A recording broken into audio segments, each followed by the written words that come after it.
अशोक सिन्हा साहब अभी तो रामनवमी गई है। रामनवमी में सरकार ने 1-1 लाख रुपए हर एक जिलाधिकारी को दिया कि रामनवमी सही तरीके से मनाई जाए, वहां पर पूजा पाठ बेहतर तरीके से हो जाए। तो बहुत बवाल हुआ। इन सब के बीच ये जो सवाल पूछ लिया गया, इसका क्या मतलब है? हाईकोर्ट जो जानना चाहता है वो सरकार क्या बताने की स्थिति में और क्या बता सकती है? देखिए, सरकार ने जो रामनवमी के अवसर पे पूजा पाठ नहीं करने की बल्कि कीर्तन करने या राम के बारे में बताने की जो बात कही थी, उसके पीछे कोई मजहब, रिलीजन या पंथ की बात नहीं थी। वो थी संस्कृति की बात। राम एक सांस्कृतिक महापुरुष है, इस देश की संस्कृति के आधार हैं। इस कारण से सांस्कृतिक विकास मंत्रालय जो था, उनकी तरफ से यह व्यवस्था की गई थी। तो पहली बात तो ये है। बहुत बवाल हुआ, इसलिए मैंने धार्मिक शिक्षा की बात कर रहे हैं। हाँ, ठीक है। हाँ, बस बताइए। जहां तक धार्मिक शिक्षा की बात है तो मैं ये बताऊं कि शब्द का प्रयोग ठीक नहीं हो रहा है।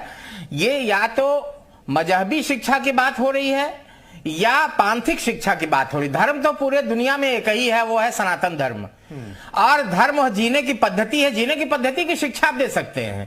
तो भाई कैसे जिया जाए। मगर अगर आपको मजहब या रिलीजन की शिक्षा देनी है तो इसमें आपत्ति है।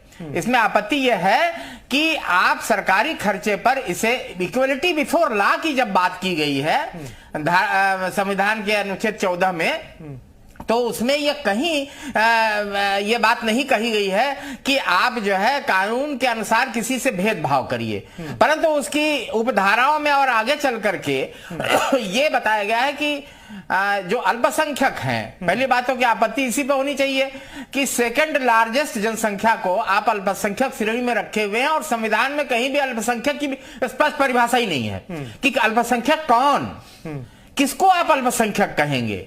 क्या कश्मीर में मुसलमान अल्पसंख्यक हो सकता है क्या ऐसे स्थानों पर जहां पर कि मुस्लिम बहुल क्षेत्र है वहां मुस्लिम अल्पसंख्यक हो सकता है क्या? तो अल्पसंख्यक की परिभाषा स्पष्ट नहीं होने से अलग डिबेट पैदा हो रही है। तीसरी बात यह है कि यह जो धार्मिक शिक्षा दी जा रही है यह कतई इसकी मंशा यहां नहीं होनी चाहिए। अगर आप धार्मिक शिक्षा दे रहे हैं तो सभी धर्मों का समान शिक्षा दीजिए, क्योंकि मदरसे में केवल इस्लाम ही का व्यक्ति नहीं पढ़ता, उसमें हिंदू के बच्चे भी जाते हैं, आसपास के जो लोग होते हैं। तो उनके लिए उनके पंथ की कौन सी शिक्षा दी जा रही है, उनके रिलीजन की कौन सी शिक्षा दी जा रही है, उनके मजहब की कौन सी शिक्षा दी जा रही है। इस कारण से यह कानून के समक्ष इस प्रकार का वितंडा नहीं खड़ा होना चाहिए। स्पष्ट बोलना चाहिए कि यह गलत है, सरकारी खर्चे पर पांथिक या मजहबी शिक्षा नहीं दी जा सकती। ठीक है। आनंद त्रिपाठी साहब, संविधान क्या जानकर कहता है कि क्या किसी एक धर्म विशेष की शिक्षा मदरसे में दी जा सकती है, वो भी सरकारी पैसे से? क्या इसकी इजाजत है? कोर्ट ने जो सवाल पूछा है उसका क्या मतलब है और कोर्ट क्या जानना चाहता है? मैं दरअसल ये समझना चाहता हूं। आवाज मुझे ही गूंज रही है। त्रिपाठी जी, अगर हम बात करें संविधान की तो संविधान के अनुच्छेद 28(1) में स्पष्ट रूप से उल्लिखित है कि राज्य निधि से पूर्णतः पोषित किसी शिक्षा संस्थान में कोई धार्मिक शिक्षा नहीं दी जा सकेगी। ये बहुत स्पष्ट लिखा हुआ है। लेकिन इसके आगे अगर हम बात करें, इसका एक खंड और है, तो उसमें जो है धर्म के बारे में बताने की अनुमति है, लेकिन धार्मिक शिक्षा मतलब किसी एक पैटर्न को, किसी एक धर्म को पकड़ के उसके बारे में ही शिक्षा देने की ऐसी कोई अनुमति नहीं है। ऐसा एक मामला है इसी अनुच्छेद के अगले खंड में ये है कि अगर सहमति हो, संस्था जो है वो न्यास हो या एंडोनमेंट के द्वारा बनाई गई हो और उस पे जो है सहमति, जो प्रबंधक है और जो बच्चे पढ़ रहे हैं वहां पे अगर उनके पेरेंट्स की सहमति होती है तो वहां पर धार्मिक शिक्षा दी जा सकती है, ऐसा भी उपबंध है। तो ऐसे में लेकिन जहां पर माननीय उच्च न्यायालय की बात है, और तो उच्च न्यायालय ने स्पष्ट इस पे जो है राज्य सरकार और केंद्र सरकार से ये मांगा है, जवाब मांगा है कि इस पे सरकार का क्या कहना है और संवैधानिक स्थिति इसकी क्या है। ठीक है। ऐसे नसीम साहब भी हमारे साथ वकील मौजूद हैं। नसीम साहब, ये जो सवाल हाईकोर्ट ने पूछा, दरअसल कहा यह जा रहा है कि एक शिक्षक गए, वहां पर वेतन नहीं मिल रहा था, उसमें एक सवाल पूछ लिया हाईकोर्ट ने। तो दरअसल हाईकोर्ट जानना क्या चाहता है, और अगर ये जानना चाहता है कि एक धर्म विशेष की पढ़ाई की जाती है मदरसों में, वहां पर सरकारी पैसा क्यों दिया जा रहा है, तो इसका मतलब क्या निकाला जाए? देखिए, देखा ही जा रहा है कि जो जब से हमारे पूर्व सीजीआई साहब रिटायरमेंट के बाद उनको जब से एक पद मिला है, उसके बाद से हमारे जो न्यायाधीश महोदय लोग हैं, वो टॉपिक कुछ होता है, उस पर ऑर्डर कुछ पास करते हैं, सवाल कुछ करते हैं। एक व्यक्ति एजाज नाम का गया जिसकी सैलरी नहीं मिल रही थी, वो सैलरी की मांग को लेकर गया अपनी प्लेयर लेके, उस पर आपके सामने कॉन्स्टिट्यूशन ऑफ इंडिया रखा हुआ है। आप चाहते उसको, उस कॉन्स्टिट्यूशन इंडिया को उठाकर सेक्शन 14, सेक्शन 25, 26, 29, 30 पर आप ऑर्डर पास कर देते, लेकिन आपने एक मुद्दे को हवा दी और आपने सरकार से, केंद्र सरकार से, राज्य सरकार से जवाब मांग लिया।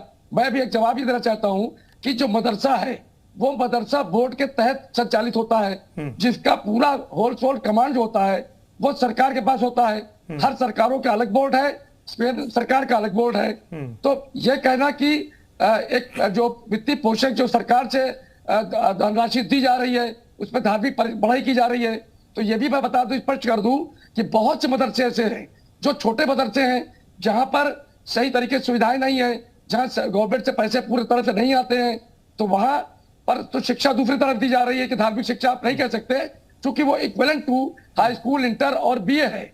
जैसे फौकानिया है, तैमानिया है, मौलम है, मुंशी है, अदीब है, काबिल है, फाजिल है, ये सारे certificate equivalent to high school, inter, BA है। तो इसको ये कहना कि धार्मिक शिक्षा नहीं है, बल्कि वो इक्विवेलेंट टू अदर सर्टिफिकेट है।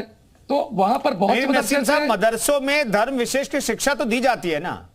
नहीं, तो धर्म विशेष की शिक्षा तो दी जाती है। जिस तरह हमारी संस्कृत यूनिवर्सिटी है, जिस तरह हमारा गुरुकुल है, जिस तरह वहां पर भी धार्मिक पढ़ाई की जा रही है, उनका भी सर्टिफिकेट जो है equivalent to high school, inter, BA है। उसी तरह मदरसे हैं, ये पूरे मदरसे यूपी गवर्नमेंट से संचालित हो रहे हैं, हर स्टेट के संचालित हो रहे हैं। ये इनका जो 2004 का मदरसा एक्ट है उसके तहत संचालित हो रहे हैं। उसमें कहीं नहीं लिखा है कि उसमें सिर्फ अल्पसंख्यकों को या मुसलमानों को। संविधान में इसकी इजाजत है ना नसीम साहब? मैं इतना जानना चाहता हूँ, संविधान में इसकी इजाजत है ना कि आप किसी एक धर्म विशेष के लिए सरकार पैसा दे सकती है?